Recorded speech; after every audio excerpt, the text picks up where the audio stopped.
KSRTCയുടെ travelling card. അപ്പോൾ ഞാൻ ഇന്ന് രാവിലെ ഇതൊരെണ്ണം വാങ്ങിച്ചു. അപ്പം എന്നും രാവിലെ പോകുന്ന ബസ്സിൽ എല്ലാ കണ്ടക്ടറിൻ്റെയൊക്കെ കയ്യിൽ ഈ ഒരു സാധനം കാണും. ഒരു 10 വെച്ച് കൊടുത്തു വിടും. വൈകുന്നേരം ആകുമ്പോഴത്തേനും ഈ സാധനം തീർന്നു പോകും. അപ്പോൾ ഇന്ന് രാവിലെ എന്തായാലും എനിക്ക് ഈ സാധനം കിട്ടി. അപ്പോൾ ഞാൻ ഇത് വാങ്ങിച്ചു. 100 രൂപയാണ് ഇതിൻ്റെ ചാർജ്. നമ്മളൊരു 500 രൂപ കൊടുത്തു കഴിഞ്ഞാൽ 100 രൂപ ഇതിൻ്റെ ഫീസായിട്ടും പിന്നെ ബാക്കി 400 രൂപ ഇതിനകത്തേക്ക് റീചാർജ് ചെയ്തും തരും. അപ്പോൾ ഈ ചില്ലറ തപ്പിയുള്ള പോക്കൊന്നും ഇനി വേണ്ട.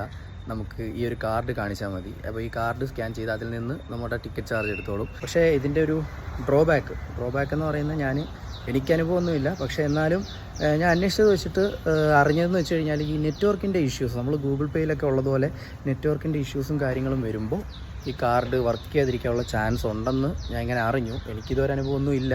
അപ്പോൾ അങ്ങനെ എന്തെങ്കിലും അനുഭവം ഉണ്ടെങ്കിൽ ഞാൻ ഉറപ്പായിട്ടും പറയുന്നതായിരിക്കും. ഇനിയിപ്പോൾ ഡെയിലി ചില്ലറ തപ്പിയൊന്നും നമ്മൾ അലയണ്ട. നമുക്ക് ഈ കാർഡ് യൂസ്ഫുൾ ആയിരിക്കും. എങ്കിലും പൈസ നമ്മുടെ കയ്യിൽ കരുതുക. കാരണം എന്തെങ്കിലും ഒരു എറർ കാരണം നമുക്ക് ഈ കാർഡ് വർക്കായില്ലെങ്കിലും നമുക്ക് യാത്ര ചെയ്യണമല്ലോ. സോ അതിനുള്ള പൈസ നമ്മൾ കൈ കരുതുക. പിന്നെ ഇതിൻ്റെ ബാലൻസ് ഓരോ തവണ എടുക്കുന്ന ടിക്കറ്റിനും നമുക്ക് കാണാൻ പറ്റും. പിന്നെ തീരുമ്പോൾ റീചാർജും ചെയ്യാം.